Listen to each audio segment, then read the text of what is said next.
현재 대한민국은 북한과 대치 중이면서 아주 인접해 있습니다. 또한 북한과 함께하는 중국, 러시아의 위협 탓에 항상 군사력을 적정 수준 이상 키워나가지 않으면 안 되는 나라입니다. 더 나아가 한국이 최신 무기를 구입하려고 하면 유달리 무기의 성능과 수량에 민감하게 반응하는 나라들이 모여 있는 것이 현재 한반도입니다. 이런 주변국 탓에 한정된 예산으로 좋은 물건을 사기는 정말 어려운 일입니다. 그렇기 때문에 많이 사면서도 그 물건의 성능에 맞는 값보다 적게 지불하는 현명한 구매를 해야 하는데요. 여태까지 한국은 값도 싸면서 매우 어려운 조건으로 장비를 구매해왔습니다. 그래서인지 한국이 까다롭게 무기를 구매한다는 것이 세계 무기 판매 국가들의 불만 아닌 불만을 낳은 적도 있습니다. 하지만 이런 까다로운 대한민국이 해당 무기를 대량으로 구매하면 판매되는 무기에 선전 효과도 있기 때문에 무기 판매국에서는 다른 중소국가에 2차, 3차로 판매하는 데 큰 도움이 됩니다. 대표적으로 싱가포르 공군이 라파를 떨어뜨리고 F-15SG를 선정한 건 한국군이 F-15K를 도입했다는 사실이 결정적인 영향을 미쳤습니다. 이뿐만이 아닙니다. 214급 잠수함의 경우 그리스가 불만을 제기할 때는 다른 국가들도 도입을 망설이다가 한국군이 도입해서 쓰는 걸 보고 터키와 포르투갈도 계약했습니다. 이렇듯 우리나라가 예산에 비해 해외 무기 수입을 아주 잘 구매하기 때문에 다른 나라 무기 도입에도 영향을 미치게 되는 것입니다. 오늘은 전설로 통하는 한국군의 놀라운 무기 구매 방법을 소개해드리겠습니다. 처음 소개시켜드릴 내용은 백두산 함입니다. 1945년 11월 11일 창설한 해방병단은 1948년 8월 15일 정부 수립과 함께 대한민국 해군으로 편입됐습니다. 창설 당시 해군은 변변한 군함 한 척 없이 일본군이 쓰다 버린 함정을 개조한 함정밖에는 보유하지 못했는데요. 이에 해군은 1949년 6월 1일 함정건조기금 각출위원회를 구성하고 초대 참모총장인 손원일 제독이 위원장을 맡아 모금을 시작했습니다.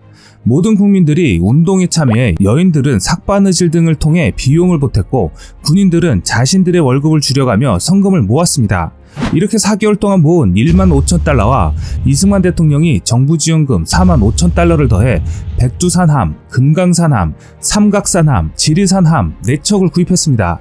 첫 함정인 백두산함은 1949년 10월 17일 구입, 1949년 12월 26일 백두산함이라 이름 붙여졌는데요. 백두산은 하와이 군항에서 76mm 함포를 설치했고 괌에서 포탄 100발을 구입하고 1950년 4월 10일에 진해항에 도착했습니다. 백두산함 도입 이전까지 우리 해군은 소해정만을 보유했을 뿐 전투함은 없었습니다. 백두산함은 길이 52.9m, 만재 수량 450톤에 최고 속력은 18노트였는데 지금의 고속정 크기에 불과하지만 전쟁 기간에 각종 전투에서 혁혁한 공을 세웠습니다. 특히 백두산함이 대한해협해전에서 거둔 승리는 우리 해군 창설 이래 첫 승전보이자 인천 상륙작전의 교두보가 된 의미 있는 싸움이기도 합니다. 백두산함은 6.25 전쟁 발발 당일인 1950년 6월 25일 북한 무장 수송선을 격침하는 전과를 올렸습니다. 부산 북동쪽 54km 해상에서 북한군 특수부대 600여 명을 태우고 항해하던 1000톤급 북한 무장수송선을 교전 끝에 격침한 것인데 이 무장수송선을 격침하지 못했다면 북한 특수부대원들이 우리 후방기지를 교란하여 상당한 타격을 입혔을 것으로 전문가들은 보고 있습니다. 당시 이 승리로 인해 적의 후방 침공을 차단하고 대한민국을 돕는 유엔군과 무기, 탄약, 장비 등 병참물자가 들어올 수 있었는데요. 실제로 전쟁 중 부산항을 이용해 수송된 연합군은 연 590만 명에 달했고 군수물자는 5,500만 톤, 유료 2,200만 톤이 유입되었습니다. 미 해군대학 토마스 커틀러 교수는 부산은 한반도에서 연합군의 최후 보루가 됐으며 증원병력과 물자의 주요 도입항이 됐는데 백두산함의 승리로 6.25 전쟁 판도를 바꾸는 중요한 역할을 했다고 보고했습니다. 백두산함은 6.25 전쟁 이후에도 각종 경비 임무에 투입되다가 1959년 7월 1일 퇴역했는데요. 해군은 백두산함이 갖는 상징적인 의미를 고려해 마스트와 3인치 함포를 해군 사관학교에 보존하고 백두산함 마스트는 대한민국 해군의 창군 정신과 해양 수호 정신 계승의 의미가 큰 유물로 인정받아 2010년 6월 25일 문화관광부 등록문화재 제463호로 지정됐습니다. 바다뿐만이 아니죠. 하늘에서도 한국의 전설은 계속됩니다. 당시 최강의 전투기 F-4 팬텀은 베트남전에서 미국이 서서히 철수하기 시작하자 남베트남은 미국에게 무기를 요구하였고, 미국은 적당히 사용할 만한 전투기로 F-5를 제공하려고 했습니다. 당시 미국은 한국 공군에 빌려줬던 F-5A 프리덤 파이터 36대를 베트남에 가져가려고 하였지만 한국은 이를 거부하여 미국은 절충안으로 F-5와 F-4를 2대1로 교환하는 것을 제안하고 18대의 팬텀을 우리 군에 3년간 임대를 하였습니다. 그리고 종전 후 미국이 다시 찾으러 가려 하자 한국은 방위 성금을 걷어 완전히 구입한 사례가 있습니다. 당시 팬텀은 일본도 갖지 못한 최신의 전투기였습니다. 한국이 단시간 내 팬텀을 도입한 배경에는 우리 군의 베트남 파병이 주요했는데요. 앞서 한국은 미국의 요청으로 1964년 4월부터 파병을 시작해 1973년 3월까지 8여년 동안 총 34만여 명이 참전해 많은 정가를 올리고 있었고, 우리 정부는 팬텀 전투기 도입 협상을 위한 카드로 베트남 철군을 뽑아 들었기 때문입니다.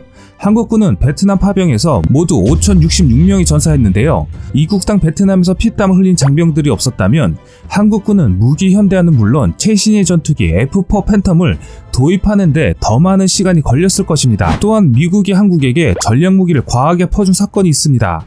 그 대표적인 예가 록히드 마틴의 특별 서비스를 받은 KF-16입니다. KFP 사업 당시 한국 공군은 선회전 성능이 좋은 미 해군의 FA-18을 원했습니다. 하지만 가격이 비싼 탓에 대량 도입이 불가능하자 다른 후보 기종인 F-16을 도입하게 되었는데, 이 과정에서 한국 공군은 계속 FA-18을 사고 싶어하는 모습을 보이면서 여러가지 옵션을 제시하게 됩니다. 대표적인 경우가 미군보다 빨리 인수받은 AIM-120B 암람입니다. 그리고 어떤 동맹국에게 수출한 바 없는 AGM-88이 있습니다.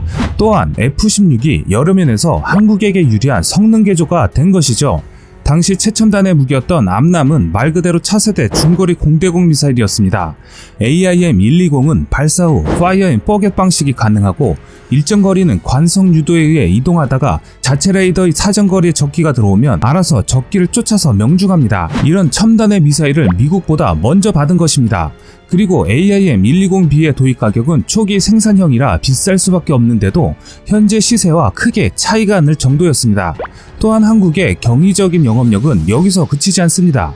F-15 계열 중 최고 사양인 F-15K를 미 공군이 판매한다는 움직임이 보이자 한국 공군은 FX 사업에 유로파이터, 수호이 그리고 궁극의 라파를 후보로 올리면서 경쟁을 펼치게 만들었습니다. 미국과 보잉사는 한국 공군이 바로 구매할 것이라고 생각했지만 한국 공군이 다른 모습을 보이자 황급히 F-15의 판매가를 내리게 됩니다. 그래도 마음이 다급했던 보잉사는 처음 제안한 F-15E를 더욱 강력하게 업그레이드한 F-15K로 바꿔서 제안하면서도 오히려 값은 F-15E보다 더 싸게 불렀습니다. 그렇게 한국군은 기존에 제시했던 값에 비해 훨씬 싼 값에 F-15K를 도입하게 되었고, 당시 F-15K의 성능은 현존하던 F-15 계열 중 최고 사양을 자랑했습니다. 다음은 땅으로 가보겠습니다. 한국의 엄청난 밀당으로 탄생한 한국의 주력 전차 K1 전차입니다. 1970년대 유신 정권 당시 북한이 대량의 T-62 전차를 보유했다는 첩보를 입수합니다. 당시에는 T-62 전차에 대항할 무기가 거의 없었는데요. 박 대통령은 미국에서 비슷한 사양인 M60 전차를 라이센스 생산을 미국에 요구했으나 미국이 거절하자 박 대통령은 서독으로 넘어가 독일 크라우스 마파이사와 접촉해서 레오파드 1 전차 또는 신형 전차 공동 개발을 제안합니다. 서독과의 공동 개발 제안이 받아들여지고 계약서에 도장만 찍는 일만 남았을 때 미국이 로킨 사업인 한국형 전차 연구 개발 사업을 들고 나오게 됩니다. 그 결과물이 바로 K1 전차입니다. 더 나아가 미국과의 협상에서 승기를 잡은 한국은 육군이 요구한 ROC 작전 요구 성능을 토대로 제너럴 다이나믹스 육군사업본부에서 1982년 연구 개발을 시작하였으며 기타 부분은 한국의 연구소에서 개발하여 1986년 첫 생산이 이루어지고, 또한 북한의 폭풍호를 상대하기 위해 추가 개량이 요구되어 K1 전차의 일부는 후에 K1A1 전차로 개량되었습니다. 당시 한국군이 독일과 미국을 두고 밀당을 하지 않았다면 현재 한국군의 주력 전차는 M60이나 레오파르트 1이 될 뻔했습니다. 우리가 흔히들 하는 말이 있습니다. 외국 나가면 모두 애국자가 된다고 합니다. 어려운 일이 있을 때 가장 단결력을 보여주는 민족이 한국 사람이라고 합니다. 그런 모습을 통해 한국은 다른 나라들보다 더 좋은 조건으로 무기를 구입하고 현재까지 운용하고 있습니다. 하지만 모든 군사무기를 구입함에 있어 많은 말들이 나오고 있는 것이 사실입니다. 군사무기는 단순히 같은 종류라고 하더라도 무기의 배치에 따라 가격과 성능이 달라집니다. 쉬운 예로 자동차라고 다 같은 자동차가 아닙니다. 티코도 자동차고 벤츠도 똑같은 자동차입니다. 그 티코를 벤츠 가격으로 살지 벤츠보다 싸게 살지 결정하는 것은 우리 국민들이 감시하고 결정해야 하는 것입니다. 지금까지 세상의 모든 이야기거리를 얘기하는 꺼리튜브였습니다. 시청해주셔서 감사합니다.